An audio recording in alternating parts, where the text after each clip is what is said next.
Anyana pangkalani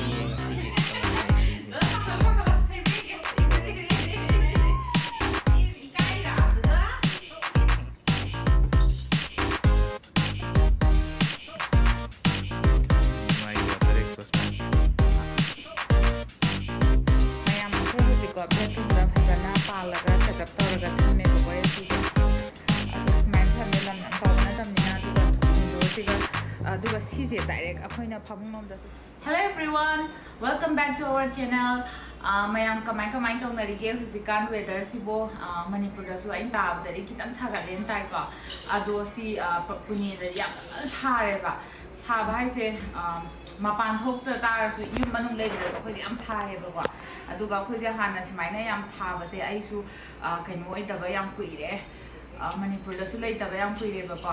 chahi tara he na Bangalore da leira amina trama thoi me leira amina aina suti thok ba matam su winter da thoe ba winter da thok pani na summer gi yam sa ba se ai kuina kaino tawrudre phangudre du ga handak sida lak pas de hekta khaksa saga la kan de sa se yam nungai te ba ko ade anya su masa sagatana ma su nam de ba anya se yamna khumang thokal le ba ko ado yam sagan ba ngang we ba ko ado maina taw bani na akhoi se adjust taw bang nam dre ba weather se ado de gi akhoi se handak ti AC ma install taw si na akhoi se akhoi husband ga tana bane do AC se akhoi na rent lawr ga lei bani na ko sida install taw ba se wall split AC half ke taw ba do adu do pharak amai ta be hayeng khoina room gum ba change taw ni har kan da amuk khoi isa gi oina flat laser ga lei boy ta di fix taw gi be do na tam ni na he lo thok lo sen cha tho sin da nungai tam ni na portable AC do yeng se na akhoi adu do na han order taw bane ado ngarang nungdang se moi delivery taw bi de ado nga si zai na unboxing taw bagi video ina hapa ge du ga review de su kamai taw ge ha do pot si gi mayam da su do ma du do share taw ning bagi ina video se namza bani ado di mayam ma khata na unboxing gi video se yeng ni na si ko mayam unboxing si se ke 35 kg ha da ada am sang ado mai oi ba ba ado aina dum taw ni ba akhoi husband gi ma gi khut ki dang ngai ta bagi aina oi na taw ni ba ba ado di minasi kamai taw ge do pe nya au da lo ri ti por pa da gi ti moi na technician la ka ni na hai bane ba ga si se ado dukan da numini ni hu ni jang ni khai ba ada ka sia na te to ba pot na te akhoi na dum cha na taw da su ya ba tu ne khoi na taw da ge taw ba ni Chatvi, miti excited oi ta ije ne. Shakshi ga. Matum ba bo ngam dra ba ne ba. Tum ba sung aya da ba gi. Ado kamai Sina magi hose ki connector lai ra. Ado adu dana magi extendable hose ne ba. Si han lo tho.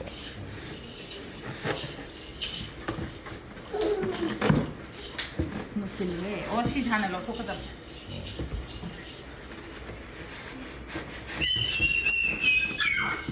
ngay hồi chan được đi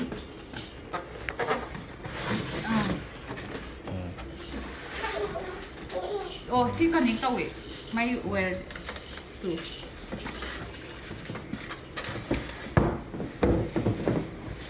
xí xí lọc thâu nhé yang rồi đó lên thằng có sẽ la thằng nó đón cơm xí kịp ra mà xí đi ra lọc thâu có sẽ xí sẽ warranty Sigi se warranty na magi full up overall product sida 1 year warranty lai ra. Aduna sigi box se manghan rasu yare mayam si se koi na si se bizai sale da ki order taw bane ba ko chroma da ki taw ge taw da chroma do nini huni jang ni ham da gi bizai sale da ki taw bane do koi na si se marak da he ya tra ham matam da moi gi delivery gi mi da sabira me si box se manghan da no na box do ha pa product da dum less taw ba ya hai ba ko ma Som de lai si sina magi kan ne phana window da khoina magi ngai gi hose to connect on bigi adapter ne ba. And I am some the sliding window da na khwai dei magi chana ye si. Si se lo thok pa se tang ai am lo thok pa chang ai lo thok gì cơ này ta thằng rồi ê Lum ba ni na ko moi do mathak om đi tang ta tang si portable way basi ne ne ꯃꯦꯆꯤꯟꯗ ꯍꯌꯦꯡ ꯌꯥꯝ convenient ꯑꯣꯏꯔꯛꯀꯗꯕꯗꯣ Blue Star Company gine 1 ton ne sini 1 ton. ꯑꯗꯨꯅ ꯑꯩꯈꯣꯏꯒꯤ ꯕꯦꯗꯔꯨꯝꯒꯤꯗꯤꯀꯣ ꯌꯥꯝ ꯊꯤꯅ ꯀꯩꯅꯣ ꯑꯣꯏꯔꯦ Moi sai mapalam gidi dum yam pick pane bedroom jing je dum 10 by 10 10 by 12 maximum da do. Ana dum si 1 ton sina more than enough for ne. To whole gumba yam aso bugum bagi di her wani ko. Na tabi da bedroom macha gidi dum ka. ꯁꯤ ꯌꯥꯝ ꯃꯣꯠꯂꯦ ꯈꯤꯇꯪ ꯍꯥꯏꯐꯦꯠ ꯊꯣꯛ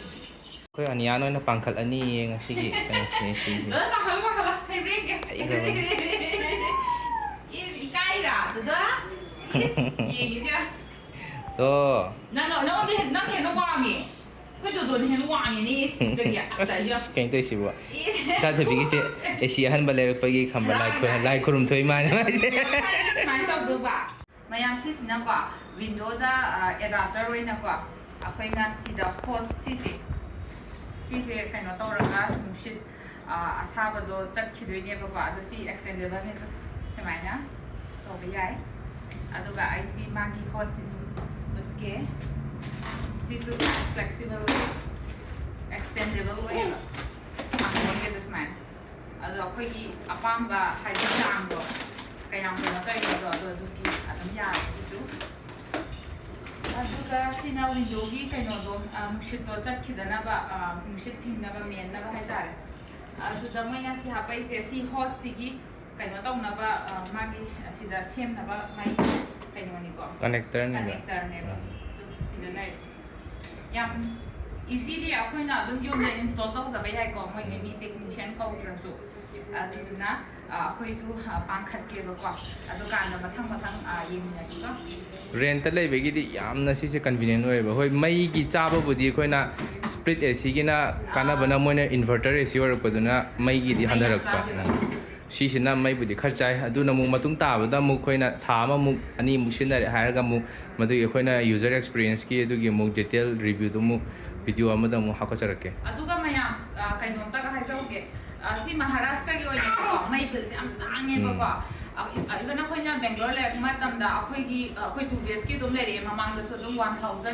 300 से दुम मोइ होय बको अदो सिदा अदुगी मैगी चांग दो चमाना सि सिजिनबदने 1700 माइ होय बको अना मोइ सिदना खरा मै से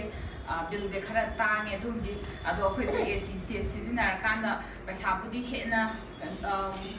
कइनोदा क्या मोइ द मीटर दा क्या no हाइदाइना unit am lupa tara kitang hening che chatle lupa tara ado akhoi si je no ma tha pung ni pan tha matam da 40 haba dum hai unit mari mangam de sa ado da 40 mu lupa adum yang khai mu dai mu ya khai mo no ma pung ni pan khatang tha da lupa ni thu yang khai je dum ho ni ado akhoi na CSC je mai bil da ya mani ba ba ado ba akhoi na si je choose to in maram ni sida tha ba hai je hoi tha खरा winter चला से भाव मतम खरा की दी तुम कनो से तौरा से पछाया मसियाम नाना ले नोंजु थाला सुदम मदुम खरा दे थाने अदुगा बेंगलोर दी ओनली 3 months maximum 3 months मुखदानी को मायना है कोइना सीजन खा से कोइना बेंगलोर दा हंदा दो सीजन से मार्च अप्रैल मे अदे हेना का सुदी सीजन रोय बेंगलोर दी मायना Tawi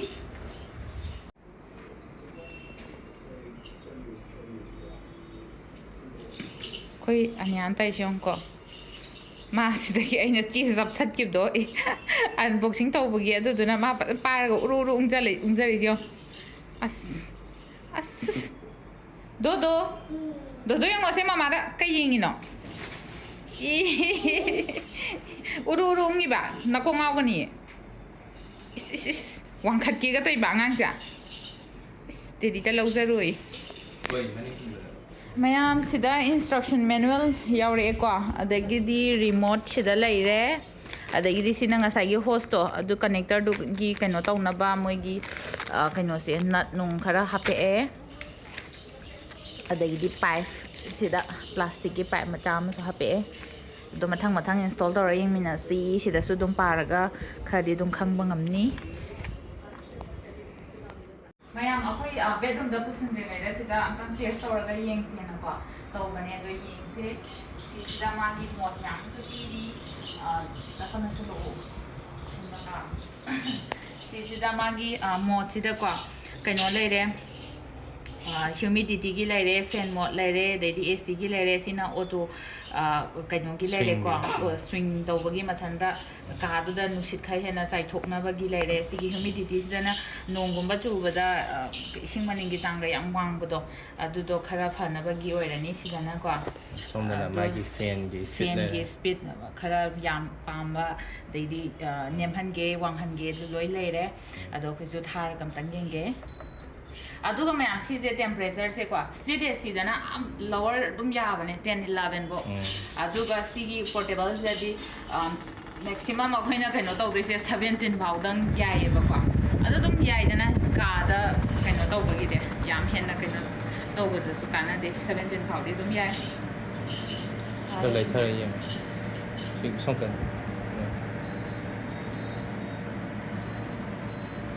ai 17 thang ge kwa 17 je last ne 17 되게 괜찮아요. thaya dre 그럼 고등도 좀 인기거든 잖아. ingbe di inge mai bil budi pasan ta ni khange ba si de khoi su ko split je yam pa mane ba khoi na lei ba sina 7th floor oi ba gi ko mi na la ga ma pan da ma gi outlet to ha pa do adu gi install to ba khot do khoi su yam na risk lei ba ni na ko khoi sa gi oi na hayeng khazana flat to laser lei boi ta di to gi ya ba na ta na hayeng ko thok ko sin kai no da khoi na mu atopa room sense to ma dang da nungai the da na dum ba du ya mu de mi na budi to bi ha bu risk to lai ba gi to si se portable se wai na select to bane ba ba mai to bane mai am ke se ko tu in thok in chin to ba khoi na hai pe leng thok leng chin to ba si kya nungai ne ong ne ngai tra to lum ba di an lum mi ko si je 35 36 si ti mu ko ni na ado illa ga mai na bu ko khat ba gi su yam handy oi na yai tu khat lu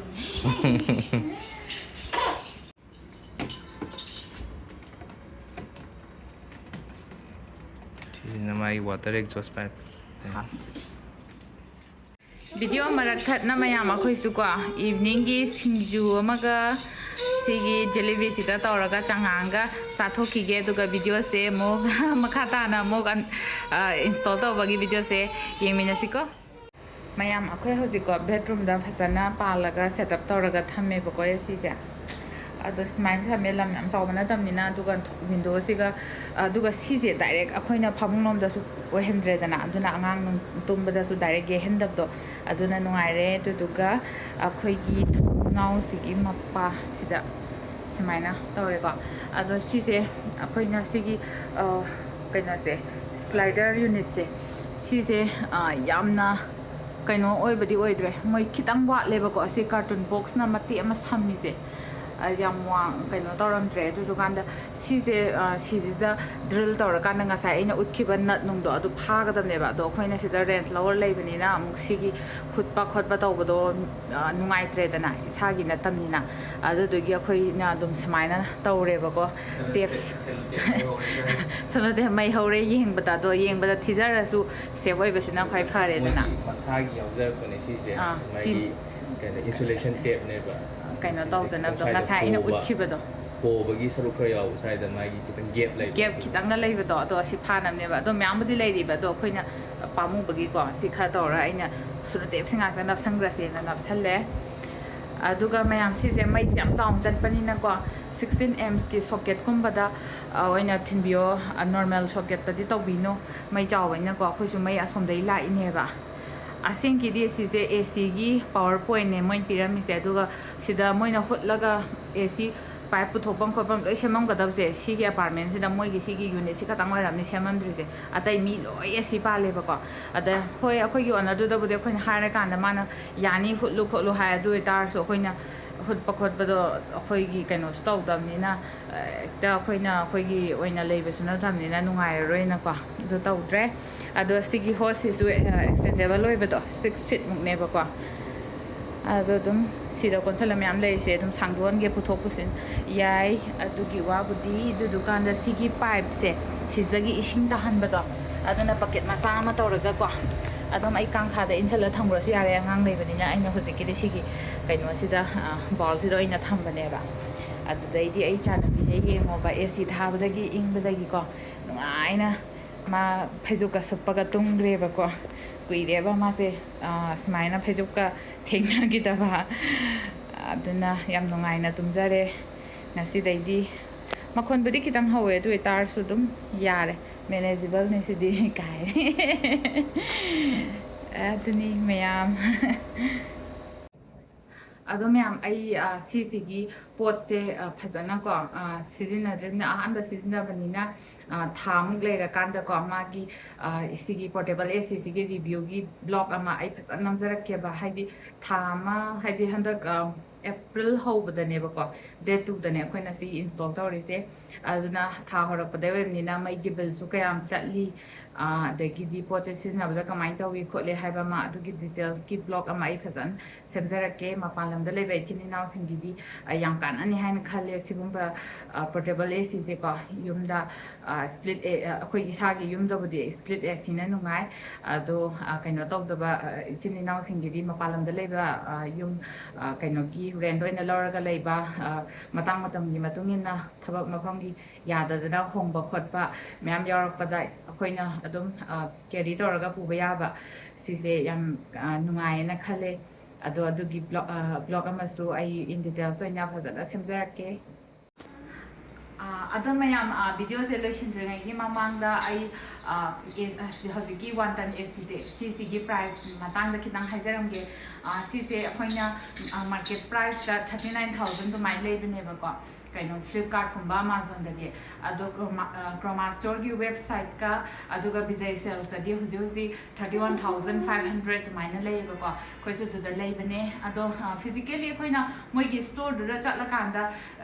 kaino do poto yenge khot ke haiba de di ma gi sound nung ka main tawi khotli haiba split shi da su sound je thoi ko tho su ma gi na moderate oina moderate yam mai loina thopani dana ado sina kitang gi makhon thoi e do ceiling fan thaba gi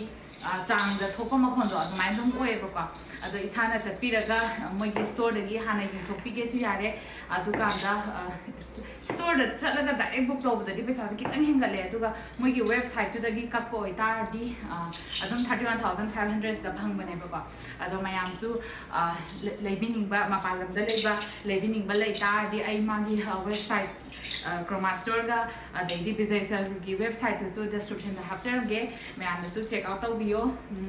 adu ga mayam video se lesson ringe gi mamanda anyan family gi mai ki da gi akhoi gi channel sibu leptana mayam na support to birak pagina makta amka hanna thank you adu mayam ai gi channel se yamna kaino tawna tawjabane do 500 subscribers yaudore do yohallasi ko handakti yam thuna yohallasi ado anya bye bye do krasite lam yam hele ne ase mayam suletna thagi video sibu support to biyo adadi mayam mathangi video da mo yam thuna thengnarasi ko bye bye